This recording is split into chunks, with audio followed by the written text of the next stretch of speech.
हाँ जी सर, हमारे पास ये है लाइक एक सॉलिड स्फीयर को एक सफिशिएंट रफ सरफेस पर रखा हुआ है और ये जो आपके पास स्प्रिंग है, ये स्प्रिंग कांस्टेंट है आपके पास के। तो हमें बताना है find the time period of the मतलब की ऑक्सीलेशन, राइट।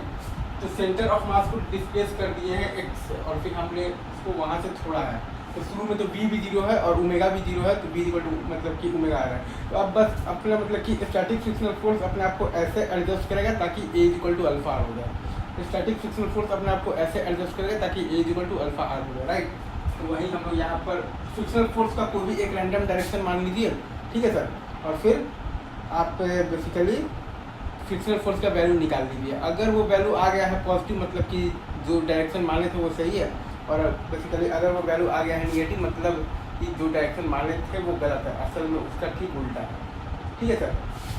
तो यही काम हम लोगों ने यहाँ पर किया है। तो ए बराबर आ गया है फ्रिक्शनल फोर्स का डायरेक्शन मान लिया है ये, तो 2kx, क्योंकि यहाँ पर सेंटर ऑफ मास को डिस्प्लेस किए हैं x से, तो अपर मोस्ट पॉइंट आपका डिस्प्लेस हुआ है 2x से, राइट। सेंटर ऑफ मास आपका डिस्प्लेस हुआ है x से, तो अपर मोस्ट पॉइंट आपका डिस्प्लेस हुआ है 2x से, राइट। तो स्प्रिंग में एलोंगेशन है आपके पास 2x, फोर्स लगेगा 2kx। तो a इक्वल जो है आपके पास 2kx और माइनस f और बाई m, और अल्फा बराबर मतलब कि आता है आपके पास टॉर्क बाई आई। अल्फा बराबर आता है आपके पास टॉर्क बाई आई।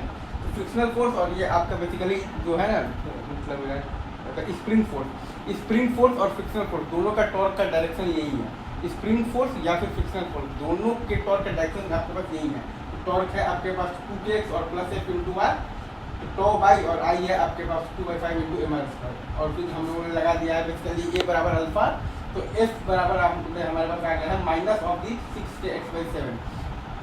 एफ बराबर आया है हमारे पास माइनस ऑफ दी 6kx/7। तो निगेटिव है मतलब कि जो माने थे वो डायरेक्शन तो गलत है, असल में डायरेक्शन उसका उल्टा है। तो आपके पास एक्सीलरेशन आ गया है 20kx/7m। टाइम पीरियड आपके पास आ गया है 2π√7m/20k। ये आपका मेथड हो गया है फोर्स मेथड। अगर आप चाहें तो ये काम को आप बेसिकली कर सकते हैं इनर्जी मेथड से भी। अगेन सेंटर ऑफ मास को डिस्प्लेस किया है हमने बेसिकली एक्स, राइट। ये सही है क्या sir? Is it true?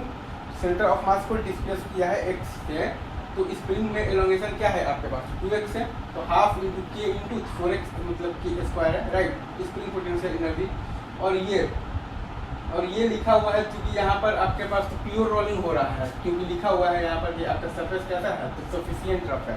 Sufficient rough का मतलब है कि प्योर रोलिंग हो रहा है। तो प्योर रोलिंग में आप जब बेसिकली जब लिखते हैं ना, बेसिकली क्या लिखते हैं टोटल काइनेटिक एनर्जी। तो टोटल काइनेटिक एनर्जी हम लोग लिखते हैं बेसिकली सिस्टम का विथ रिस्पेक्ट टू ग्राउंड, वो आपका बराबर होता है सिस्टम का with respect to centre of मतलब कि ऑफ मास, और प्लस आता है आपका बेसिकली सेंटर ऑफ मास का with respect to ground. Again मैं फिर से बोल रहा हूँ, सिस्टम का विथ रिस्पेक्ट टू ग्राउंड जो होता है वो आपका बराबर होता है सिस्टम का with respect to centre of mass, और प्लस आता है आपका बेसिकली सेंटर ऑफ मास का विथ रिस्पेक्ट टू ग्राउंड। तो सिस्टम का ग्राउंड बराबर होता है सिस्टम का with respect to centre of mass, और चूंकि यहाँ पर आपके पास basically pure rolling on the stationary ground है, तो बी बराबर ओमेगा आ रहा है।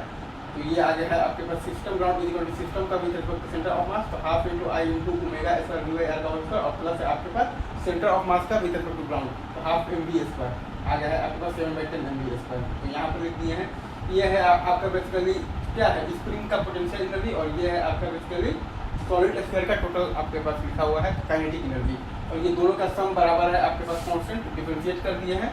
तो ये बराबर 0, तो ये बराबर आपके पास आ गया है minus of the 20k/7m into x, तो टी बराबर आपके पास आ गया है 2π√7m/20k। Force method, energy method, पूरा कॉन्सेप्ट क्लियर है। आगे बढ़ते हैं और ऐसे ही अच्छे अच्छे सवालों को आप मेरे साथ जुड़ते रहिए। तब तक के लिए आप सभी को best of luck. Thank you very much, love you guys, ठीक है।